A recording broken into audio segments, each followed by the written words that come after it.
I lost my wife Julie, 42F, in a car accident 2 years ago. I, 45M, was left to raise our daughter Sally, 6F, alone. Julie meant everything to me, and her death left a huge void in our lives. My father-in-law Rowan, 68M, was devastated too. He had already lost his wife to cancer 5 years before Julie's death, so losing his only child broke him completely.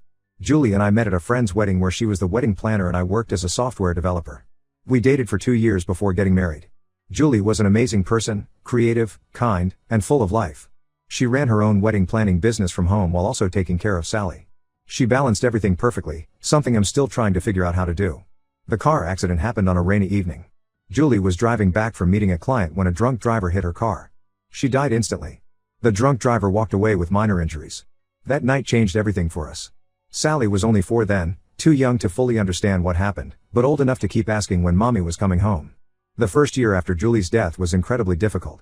I had to manage my full-time job as a software developer, take care of Sally, and deal with my grief all at once. I would wake up at 5 a.m. to get Sally's lunch ready, drop her at daycare by 7 a.m., work until 4 p.m., pick her up, make dinner, help with her homework, and put her to bed. The cycle was exhausting but kept me going. Rowan visited us frequently during that time. He lived about an hour away and would often stay for dinner or spend weekends with us. He was retired from his job as a high school principal and had plenty of free time. Sally loved having her grandfather around, and I appreciated the support. He would tell Sally stories about Julie as a child, which helped keep her mother's memory alive. 6 months ago, Rowan showed up at our door with 2 suitcases. It was a Sunday evening, and Sally had just gone to bed. He said he was worried about me being alone and wanted to help with Sally. He talked about how the house seemed too quiet whenever he visited and how Sally needed more family around. At first, I welcomed the idea. Having another adult in the house seemed like it would make things easier. The problem started gradually. Rowan began making small changes around the house without asking me. First, it was just moving some furniture around. He claimed certain arrangements would work better or look more like how Julie would have wanted it. Then he started moving our family photos. He took down recent pictures of me and Sally and replaced them with old photos of Julie as a child. When I objected, he said Sally needed to see more images of her mother around the house. Then came the changes to our garden. Julie was passionate about gardening and had created a beautiful backyard space. She spent years perfecting her rose garden, and it was her pride and joy. Every spring, those roses would bloom in beautiful shades of pink and red. Sally and I maintained it after Julie died. It was our way of keeping her memory alive. Rowan decided to improve it by digging up Julie's flower beds and planting vegetables instead. He said it was more practical to grow food than flowers. I came home from work one day to find Julie's rose bushes completely gone. He had pulled them all out and planted tomatoes and cucumbers instead. When I confronted him, he said the roses reminded him too much of Julie and it was too painful to look at them. I was heartbroken. Those roses were the last living thing Julie had nurtured. The financial issues began about 3 months ago. Since Rowan moved in, I gave him access to my credit card for grocery shopping and household expenses. Initially, it worked well. He would buy groceries, pay for Sally's school supplies, and handle small household repairs. Then I started noticing large purchases at home improvement stores. He bought new patio furniture because the old set was not comfortable enough. He purchased expensive garden tools because the ones Julie left weren't professional grade. He ordered custom curtains for every room because the existing ones didn't match his vision for the house. Last month, he spent $3,000 on an elaborate playhouse for Sally without consulting me. It's a beautiful structure with 2 stories, windows, and even a small porch. While Sally loves it, I couldn't afford such an expensive purchase. When I brought this up, Rowan got defensive. He said I was being ungrateful for his help with Sally. He mentioned how he drives her to school every morning, helps with homework, cooks dinner most nights, and takes her to weekend activities.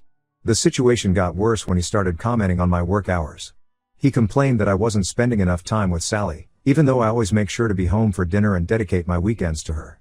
He started scheduling activities during my work hours, doctor appointments, school events, playdates, and then telling Sally that I chose not to participate.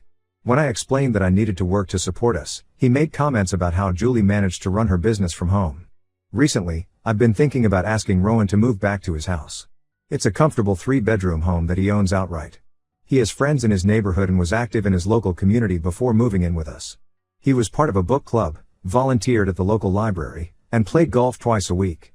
Now he spends all his time hovering around our house, making changes and monitoring my parenting. However, every time I try to bring up the subject, he changes the topic or makes comments about how lonely he was living alone. He talks about how empty his house feels without his wife and daughter, and how being with Sally is the only thing that brings him joy. I feel guilty even thinking about asking him to leave. I know he's still grieving for Julie, we all are. But his presence is becoming suffocating. He treats me more like a tenant in my own home than the homeowner. He makes decisions about house maintenance, Sally's activities, and even meal planning without consulting me. When I try to assert myself, he brings up Julie and how she would have wanted things done differently. I feel stuck. I don't want to hurt Rowan, he's my only connection to Julie besides Sally. Julie loved her father dearly and would want me to take care of him. But I also need to regain control of my life and home. Sally seems happy having her grandfather around all the time, and I worry about how she would handle another big change in her life. I don't know how to address this situation without causing more pain to everyone involved. Has anyone dealt with a similar situation? How do I handle this without damaging my relationship with my father-in-law or upsetting Sally? Update 1. Things have gotten much worse since my last post. I need to share what happened because the situation has become unbearable. I started dating Sally's class teacher, Brittany, 38F, about a month ago. We kept it quiet initially, not because we were ashamed, but because we wanted to make sure it was serious before telling anyone, especially Sally. Brittany and I grew closer during parent-teacher conferences. She was always kind to Sally, understanding her situation and helping her deal with her grief in school. One day after a conference, we ended up talking for hours about life, loss, and healing. Brittany lost her brother in a similar accident, so she understood my pain. Over time, our conversations became longer, and we started meeting for coffee after school hours. For the first time in 2 years, I felt like I could breathe again. Brittany didn't try to replace Julie, she respected her memory and understood that Sally and I would always love her. She just offered companionship and understanding, something I hadn't realized I desperately needed. However, everything changed when Rowan found out. He saw us having coffee together at a local cafe last week. We were sitting in a corner booth, just talking and laughing. Nothing inappropriate, but Rowan's reaction was extreme. He waited until I got home and started yelling the moment I walked through the door. Thankfully, Sally was upstairs doing homework and didn't hear most of it. He accused me of betraying Julie's memory. He said 2 years wasn't enough time to mourn and that I was being selfish thinking about dating. He brought up how Julie and I were married for 8 years, asking how I could replace her so easily. When I tried explaining that I wasn't replacing anyone, he wouldn't listen. The argument got worse when he started bringing up Sally. He said I was confusing her by introducing another woman into her life. He claimed Sally wasn't ready for this change and that I was putting my happiness above her well-being. This hurt because I've always put Sally first. I wouldn't have started dating if I thought it would harm her. Last week, I finally gathered the courage to politely ask Rowan to move back to his house. I sat him down after Sally went to bed and explained that while I appreciated his help over the past months, it was time for both of us to move forward with our lives. I mentioned how his house was sitting empty and his old friends kept asking about him. His reaction was completely unexpected. He refused outright, saying Sally needed him now more than ever. He said I clearly couldn't make good decisions for her if I was already replacing her mother with her teacher. He brought up everything he's done for us, taking care of the house, helping with Sally, maintaining the garden. According to him, I was being ungrateful and selfish. Then yesterday, Brittany called me crying. She revealed something that made my blood boil. Rowan had shown up at her classroom during lunch break. He cornered her when no other teachers were around and warned her to stay away from me and Sally.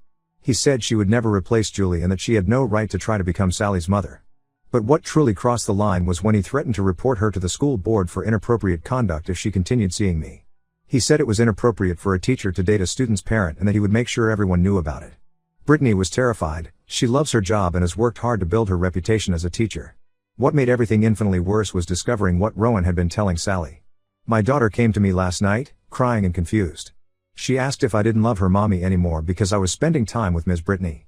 She said Grandpa told her that if I started dating Brittany, it meant I was forgetting about Julie. He had been filling my 6-year-old's head with these thoughts, making her question her father's love for her mother. He took advantage of a child's grief and confusion to manipulate her emotions. This was no longer about grief or loneliness, this was calculated emotional manipulation. I confronted Rowan about manipulating Sally and threatening Brittany. His response showed no remorse. He said he was protecting Julie's memory and his granddaughter's well-being. When I pointed out how his actions were hurting Sally, he accused me of using my daughter as an excuse to justify my selfish behavior. I'm at my wit's end. Rowan has crossed lines that can't be uncrossed. He's not just interfering in my life anymore, he's actively trying to sabotage any chance I have at moving forward. He's manipulating my daughter and threatening someone I care about. This isn't about grief anymore, it's about control. I've tried being patient and understanding, but I can't let this continue. I need to protect my daughter from this toxic behavior and stand up for my right to find happiness again. I'm considering legal options now because asking nicely clearly isn't working. Any advice would be greatly appreciated. Update 2. After Rowan's behavior towards Brittany and Sally, I knew I had to take serious action. I contacted several lawyers and finally found one who specializes in tenant rights. The lawyer explained that since Rowan had been living in my house for 6 months without any formal agreement or rent payment, he was technically considered a month-to-month tenant. This meant I had legal grounds to ask him to leave. Last Monday, I served Rowan with a formal 30-day notice to vacate. I placed the document on the kitchen counter where he would see it and sent a copy through certified mail as my lawyer advised. His response was to ignore it completely. He took the paper, glanced at it, and went about his day like nothing had changed. The next day, he started calling various family members. He told them I was trying to keep him from his granddaughter, leaving out the part about threatening Brittany or manipulating Sally. Soon, I started getting angry calls from Julie's aunts and cousins. They couldn't believe I was throwing out a grieving father from his only connection to his daughter. When the first week passed and Rowan showed no signs of preparing to move, my lawyer suggested documenting everything. I started keeping detailed records of his behavior. I had already saved all the credit card statements showing his unauthorized purchases, totaling over $15,000 in the past 3 months. Brittany provided a written statement about his threats at school, including the date and time of the incident. The most disturbing evidence came from Sally's iPad. She had accidentally recorded a conversation where Rowan was telling her that I didn't love Julie anymore and that Brittany was trying to steal her away from her real mom. Hearing my daughter cry and ask if that was true broke my heart all over again. When the 30 days were up, Rowan still refused to leave. He was still in the house, acting like the eviction notice never happened. He stopped speaking to me entirely but continued his attempts to influence Sally against me and Brittany. He would make comments within Sally's earshot about how some people forget their loved ones too quickly. I had to file for a formal eviction through the court. The court date is set for next week. My lawyer says we have a strong case, especially with all the documentation of his behavior. The unauthorized spending, the threats to Brittany, and his recorded attempts to manipulate Sally all work in our favor. To make matters worse, Rowan started inviting his friends over to our house, probably trying to establish some sort of community presence. They would sit in our living room, drinking coffee and discussing how ungrateful I was being. They would deliberately speak loudly enough for me to hear, talking about how Julie would be disappointed in my behavior. Yesterday, I found Rowan going through my home office. He claimed he was looking for some old photos of Julie, but I found him reading through my personal documents. When I confronted him, he said as Julie's father, he had a right to know what was happening in her daughter's life. I've started locking my bedroom and home office doors. I've also changed all my passwords and secured my important documents. It feels surreal having to take these precautions in my own home, but I can't trust him anymore. Sally is confused by all the tension in the house. She asked me yesterday why Grandpa and I don't talk anymore. I tried explaining in terms a 6-year-old could understand, that sometimes adults need space from each other, just like how she sometimes needs space from her friends at school when they disagree. The court date can't come soon enough. Living under the same roof with someone who actively works against you is exhausting. I hate that it had to come to legal action, but Rowan left me no choice. His behavior has gone far beyond grief. This is about control and manipulation. I just want my house back. I want Sally to be able to grow up in a peaceful environment. I want to be able to move forward with my life without constant guilt trips and manipulation. The lawyer says the eviction process should be straightforward, but dealing with the emotional aftermath will be the real challenge. Update 3: The eviction process is finally over. After the court hearing, Rowan was given 1 week to move out. He tried arguing that he had established residency and had nowhere else to go, but the judge wasn't sympathetic, especially after seeing evidence of his behavior and considering he had his own house. Moving day was difficult. Rowan refused to pack until the last minute, probably hoping I would change my mind. When he realized I was serious, he started packing, making sure to be as disruptive as possible. He took items that weren't his, claiming Julie had given them to him years ago. I had to carefully document everything he took to avoid future issues. His friends showed up to help him move, all giving me disapproving looks. They made comments about how they never thought I would do this to family. None of them knew about his threats to Brittany or his manipulation of Sally. To them, I was just a heartless son-in-law throwing out his grieving father-in-law. Since moving back to his house, Rowan has been telling everyone his version of events.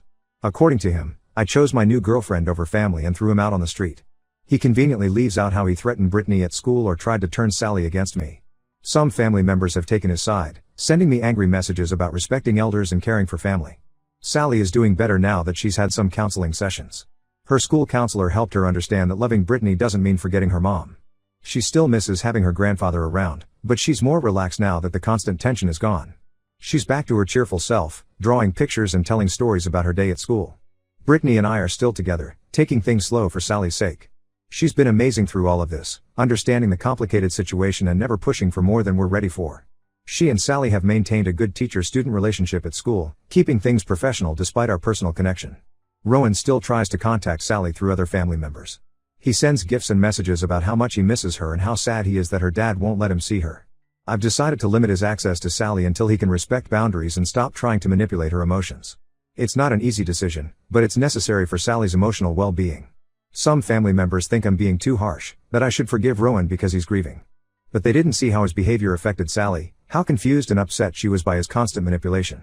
They didn't experience his attempts to control every aspect of our lives or his threats towards Brittany. Last week, I received a long email from Rowan, asking to be part of Sally's life again.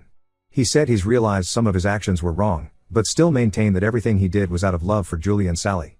He didn't acknowledge threatening Brittany or manipulating Sally. Until he can take real responsibility for his actions, I can't risk letting him back into our lives. I don't regret my decisions. While I understand Rowan's grief, his behavior was harmful to both me and Sally. Sometimes protecting your child means making difficult choices, even if they hurt other people you care about. We're finally finding our peace, and I intend to keep it that way.